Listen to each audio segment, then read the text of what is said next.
Okay, for this week and the next week or so, we're going to be focusing on what is called techniques of integration.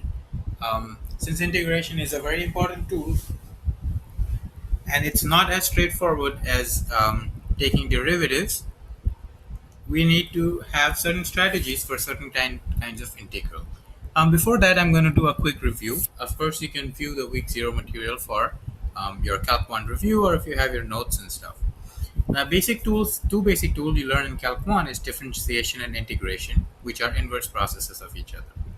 The motivating question behind differentiation is what is the rate of change, or how fast is something changing? Or more importantly, if I change the input, how does that affect the change in the output?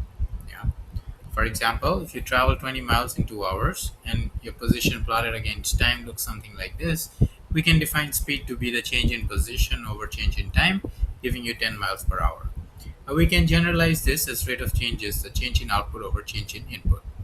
Now, this measure is important because you can think of it as a measure of sensitivity. How does the output change for a certain change in input? For example, consider mouse sensitivity on a computer.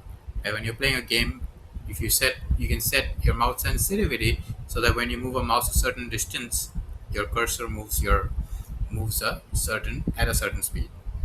Your speed of serve in tennis with respect to the speed of your arm. When you're serving, you can vary the speed of your serve, which is your output, by varying your input, which is how fast you're moving your arm. Or how fast your surfboard moves versus how fast you paddle when you're trying to catch a wave. So this is all an important. It's always an important ratio because it gives you a measure of sensitivity. Now, in the previous example, if I change the slope of the graph, the speed is still 10 miles per hour, but it is not clearly always 10 miles per hour. Because from the graph, it's clear that you're speeding up. So what we found earlier is called an average speed. Now, what if I want to find the exact speed at some point? To get this, we look at it geometrically. The change in output over change in input is actually the slope of this chord shown by the dotted line.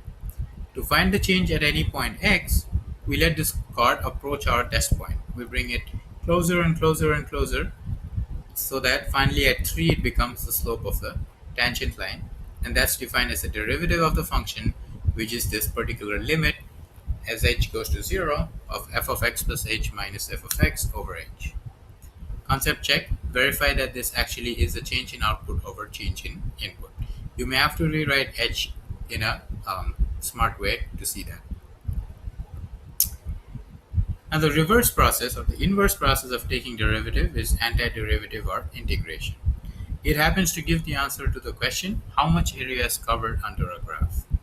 For example, if we know how the instantaneous speed of an object varies, we can find the distance. So here, let's say you're traveling at a constant speed of 10 miles an hour for 2 hours, then obviously the distance is 10 times 2, which is 20, which is also the area of this rectangle. If you have a uniform speed, the distance becomes the area of this triangle, which you can still find because it's a right triangle, so it's half times base times height.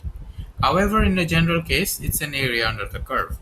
Now this curve, you've learned this in Calc 1, is the Riemann integration is done by estimating it using smaller rectangles, which when you add up gives us the antiderivative. So if small f of x is a function, then and the derivative of small f of x is capital F of x, we can think of d over dx as an operation which takes small fx as input and capital Fx as output. So the inverse must have the input capital Fx and the output small f. In fact, we say that the integration of f of x, capital F of x dx is small f of x plus c. Concept check right here. This operation doesn't actually satisfy a function criteria in the way that's defined above. Why is it so? Now visually what's happening here is when you make a small change going from x to x plus dx, your output changes from y to y plus dy. Now let's just focus on this and zoom in.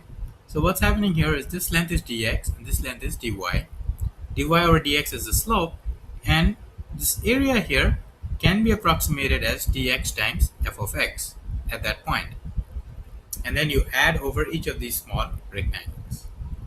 Here's a list of some basic antiderivatives. I'm not going to go over them, but these are the minimum ones that you need to know.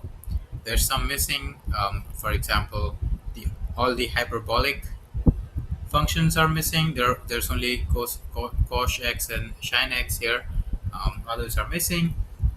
Similarly, the antiderivatives corresponding to arc cosine, arc cotangent, arc cosecant are missing.